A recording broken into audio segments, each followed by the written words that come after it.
ETF index mutual funds నేర్చుకుని stock మార్కెట్లో రాణించాలనుకుంటున్నారా? వెంటనే ఈ నెంబర్కి కాల్ చేయండి.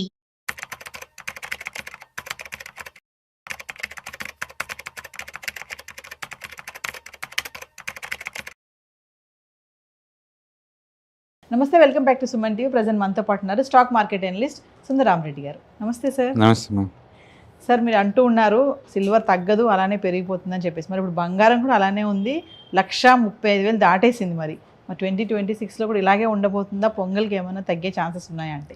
సో బేసికల్గా డీడాలరైజేషన్ జరుగుతుంది కదా, అందుకని ఎక్కువ బ్యాంకులు మొత్తం కూడా డాలర్ బదులు ఆ ఎసెట్ బదులు ఈ ఎసెట్ని స్టోర్ చేసుకుంటూ పోతున్నాయి. అందుకని హ్యూజ్ డిమాండ్ ఉంది వరల్డ్ వైడ్ కనుక చూసుకుంటే.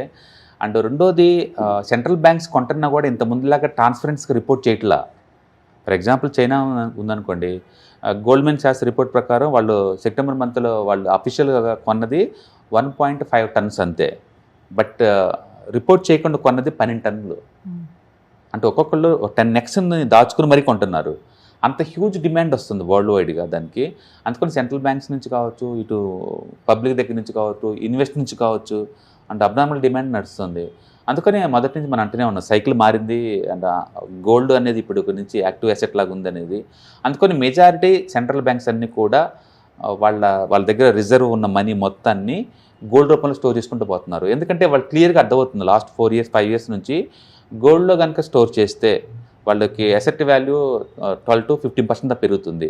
డాలర్లో కనుక స్టోర్ చేస్తే ఈ సంవత్సరం 8% లాస్ అయింది. ఈ సంవత్సరం జనవరిలో డాలర్ DYX ఇండెక్స్ అయితే 107 దగ్గర ఉంది, ఇప్పుడు లైవ్లో 98 దగ్గర ఉంది. అంటే డాలర్ డ్రాప్ అవుతుంది. డాలర్ డ్రాప్ అవుతున్నప్పుడు డాలర్ని ఫ్రీజ్ అవుతున్న భయంతో కూడా ఉంచుకోవట్లేదు. ఎందుకంటే రష్యాని ఫ్రీజ్ చేశారంటే ఆ ప్రపంచం మొత్తం మనకు ఒక రకమైన డౌట్ అనమాట, వీళ్ళు డాలర్ని వెపన్లాగా వాడుతున్నారు, రేపు మన అసెట్ కూడా ఫ్రీజ్ చేస్తే పరిస్థితి ఏందని. అందుకని ఎవ్వరు కూడా డాలర్ మీద నమ్మకం పోయింది అందరికీ. వాళ్ళందరూ కూడా సెంట్రల్ బ్యాంక్స్ డాలర్తో సంబంధం లేకుండా బిజినెస్ చేసుకుందాం అనే థాట్కి వస్తున్నారనమాట. అందుకని డీడాలరైజేషన్ బిగిన్ అయింది. ఇది అమెరికా వల్లే బిగిన్ అయింది, అమెరికా వల్లే ఎఫెక్ట్ అవుతుంది లాంగ్ టర్మ్ పాయింట్ ఆఫ్లో. అంటే ఇప్పుడు ఆల్టర్నేటివ్ మరి ఇంకేంటి, ఇంకా ఎసెట్ ఇంకేం ఎసెట్ అంటూ గత 5,000 సంవత్సరాల నుంచి కూడా గోల్డ్ అనేది అఫీషియల్ కరెన్సీ అనమాట. అది తిరిగి మళ్ళీ దానికి వచ్చేసారు. ఒకవైపు ఏమో మోడర్న్ వెస్ట్రన్ కంట్రీస్ అన్నేమో క్రిప్టో కరెన్సీకి మూవ్ అయ్యారు, అండ్ ట్రెడిషనల్ కంట్రీస్ అన్నేమో గోల్డ్ కల్లి మూవ్ అవుతుంది అనమాట. అయితే ఇప్పుడు క్రిప్టోస్ మొత్తం 1 year లోలో ట్రేడ్ అవుతున్నాయి, 1 year లోలో ట్రేడ్ అవుతుంది అనమాట. ఇక దాంతో ఈవెన్ వెస్ట్రన్ కంట్రీస్ వాళ్ళు కూడా ఆ బ్యాంక్స్ కూడా మేబీ జాయిన్ అయి ఉండొచ్చు గోల్డ్లో. అందుకని ఇవాళ రేపట్లో గోల్డ్ అనేది పోర్ట్ఫోలియో మ్యాండేటరీగా అయిపోతుంది. అందుకని మీరు ఏ ఫినాన్షియల్ ఎక్స్పర్ట్ మాట్లాడినా కూడా వాళ్ళు 20-30 ఎక్స్పెక్ట్ చేస్తున్నారు. ఒకప్పుడు 5% అనేవాళ్ళు, ఇన్ఫ్లేషన్కి హెడ్జిగా ఉంటుంది, ఒక 5% పెట్టుకుని అనేవాళ్ళు. ఇప్పుడు లేదండి, 20-30 పెట్టుకుంటున్నారు. అంతెందుకు ఇండియాలో గవర్నమెంట్ అఫీషియల్గా ఉన్న నేషనల్ పెన్షన్ స్కీమ్లో అయితే వాళ్ళు కూడా సిల్వర్ గోల్డ్కి పర్మిషన్ ఇచ్చేశారు. దాని మీనింగ్ ఏంటంటే వరల్డ్ వైడ్గా ఇన్వెస్ట్మెంట్కి ఇండస్ట్రియల్ యూటిలిటీకి టూ మచ్ పెరుగుతుంది. అందుకని ముందు రోజుల్లో తగ్గేదేం లేదు. కాకపోతే ఈ స్పీడ్ మెయింటైన్ చేసిద్దంటే చెప్పడం కష్టం. ఈ స్పీడ్ ఉండదు. ఏ ఎసెట్ అని సరే ఒకటి బాగా పెరిగింది అనుకోండి, దానికి రెస్ట్ అవసరం అనమాట. అందుకని మీ ఎక్స్పెక్టేషన్ అంటే ఒక 10 to 12% అలా ఉంటే మనం కొనొచ్చేమో, కానీ ఈ స్పీడ్ ఇంతే కంటిన్యూ అవుతుంది నెక్స్ట్ ఇయర్ అని చెప్పలేదు. సిల్వర్ అయితే మాత్రం ఇంకా కంటిన్యూ అయ్యే ఛాన్స్ ఎక్కువ ఉంది. ఎందుకంటే ఇండస్ట్రియల్ డిమాండ్ టూ మచ్కి వస్తుంది. అటు సోలార్ ప్యానల్ కావచ్చు, ఈ ఆర్టిఫిషియల్ ఇంటెలిజెన్స్ మిషన్స్ వల్ల, ఎలక్ట్రానిక్స్ గూడ్స్ వల్ల ఉండొచ్చు.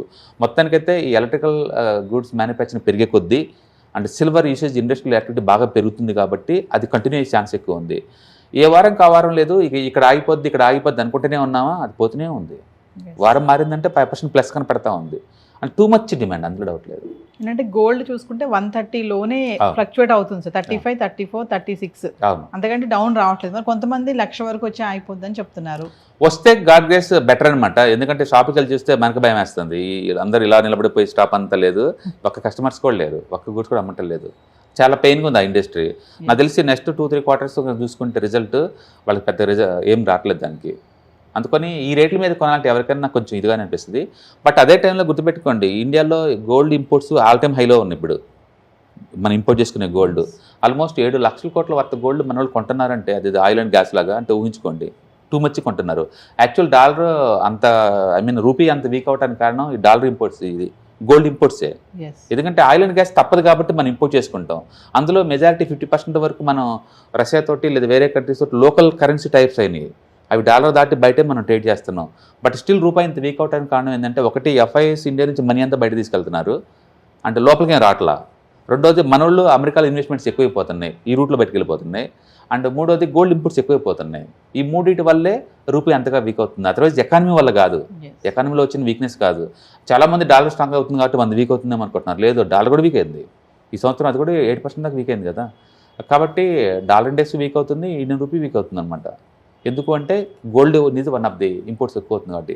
కాకపోతే గోల్డ్ అనేది లాంగ్ టర్మ్ అసెట్ కాబట్టి అది ఎంత ఇంపోర్ట్స్ పెరిగినా సరే అది బెస్టే ఓవరాల్గా. అందుకని ఓవరాల్గా గోల్డ్ అండ్ సిల్వర్ పాజిటివ్ వైబ్రేషన్తో ట్రేడ్ అవుతున్నాయి. అండ్ లాంగ్ టర్మ్ పాయింట్ ఆఫ్లో సస్టైనల్లీ ముందు పోయే ఛాన్సే ఉంది. And every dip is equal to buying candidate. Maybe ఒక 10 to 15% డ్రాప్ అవుతుంది మామూలుగా ఇంత పెరిగిన తర్వాత. దాని అర్థం అది కొలాప్స్ అవుతుంది ఇంకా ఖచ్చితంగా కాదు. అంటే ప్రెసెంట్ సిచ్యువేషన్లో గోల్డ్ కమ్ సిల్వర్ అంటే ఎందులో ఇన్వెస్ట్మెంట్ చేస్తే బెస్ట్ అంటే రన్ అయితే రెండు కలిపి కంబైన్డ్ అసెట్స్ ప్యాసివ్ ఫండ్స్ బోల్డ్ అని వచ్చినాయండి, దాంట్లో తీసుకోవచ్చు. లేదా మల్టీ అసెట్ అలొకేషన్ ఫండ్స్ ద్వారా ఆల్రెడీ ఎక్స్పోజర్ తీసుకోవచ్చు, ఆ రూట్లో తీసుకోవచ్చు. అండ్ ఈ రెండింటిలో కావాలి మీరు ఇన్వెస్ట్మెంట్ చేద్దాం అనుకుంటే కనుక ఎస్ఐపిలో చేసుకోండి. అండ్ 1 or 2 years టార్గెట్ పెట్టుకోండి, మరి 1 week 10 days అలా కాకుండా. బట్ చాలా స్పీడ్గా మూవ్ అవుతుంది, అందులో డౌట్ లేదు. ఎంత అంటే కొత్తలకు పెట్టాలంటే భయం వేస్తుంది, అది మళ్ళీ ఇనుకుపోతే ఎంత స్పీడ్గా పడుద్ది అంతగా పోతుంది అనమాట. It's wonderful year. 2025 means silver and gold అలా చరిత్రలో నిలబడుద్ది నెక్స్ట్ 10 years దాకా. సో మరి కమింగ్ అప్ 27, 28 మన క్లాసెస్ ఉన్నాయి 2 days ఈవినింగ్. ఏం చెప్పబోతున్నారు క్లాసెస్లో? ఎవ్రీ వెబినార్కి ఎవ్రీ మంత్ మనం 2 times వెబినార్ కండక్ట్ చేస్తూ ఉండండి. దీంట్లో మీకు ఆన్లైన్ వెబినార్ కాబట్టి కంఫర్ట్ టైంలో మీరు అటెండ్ అవ్వచ్చు మీ ప్లేస్ నుంచి మీకు. And ETFs, index funds, mutual ఫండ్స్లో మీకు ఇస్తారు. మీరు బిగినర్ అయినా లేదా ఎక్స్పీరియన్స్ అయినా కూడా మీకు అది బాగా యూజ్ అవుద్ది. మీకు ఎలాంటి బేసిక్ నాలెడ్జ్ లేదు, మార్కెట్లో స్ట్రగుల్ అవుతున్నాం అనుకున్న వాళ్ళకి ఈ ట్రైనింగ్ మీకు బాగా యూజ్ అవుతుంది అనమాట. సో వ్యూవర్స్, మరిన్ని వివరాల కోసం డిసెంబర్ 27, 28 సాయంత్రం జరగబోయే ఆన్లైన్ క్లాసెస్కి ఎన్రోల్ చేసుకోండి. మరి దాంట్లో మ్యూచువల్ ఫండ్సా, స్టాక్ మార్కెటా, ఇండెక్స్ ఫండ్స్ ఎలా చేయాలి, దేంట్లో ఇన్వెస్ట్మెంట్ చేస్తే మనకు ఆప్షన్స్ బాగుంటాయి అని తెలుసుకోవాలనుకుంటే ఖచ్చితంగా కింద కనిపిస్తున్న నెంబర్కి కాల్ చేయండి. మర్చిపోద్దు, December 27, 28 evening online classes. Hi, నేను మీ సుందర రామిరెడ్డి. ఈ వాలటిలిటీ మార్కెట్లో మనీ ఎలా మేక్ చేయాలని ఆలోచిస్తున్నారా? అండ్ స్టాక్ మార్కెట్ బాగా బ్లీడ్ అవుతున్న ఈ టైంలో పోర్ట్ఫోలియోస్ అన్ని కూడా బ్లీడ్ అవుతున్నాయా? అండ్ ఈ వాలటిలిటీని ఎలా హ్యాండిల్ చేయాలి, లాంగ్ టర్మ్లో మంచి పోర్ట్ఫోలియో ఎలా బిల్డప్ చేయాలో ఆలోచిస్తున్నారా? అలాంటి వాళ్ళ కోసమే ఈ వెబినార్. రాబోయే ETFs, index funds and mutual funds వెబినార్లో పార్టిసిపేట్ చేయండి. మీ నాలెడ్జ్ పెంచుకొని రిస్క్ని మినిమైజ్ చేసుకోండి. స్టాక్ మార్కెట్లో ఉన్న ఇలాంటి వాలటిలిటీని ఎలా హ్యాండిల్ చేయాలో తెలుసుకోండి. Thank you.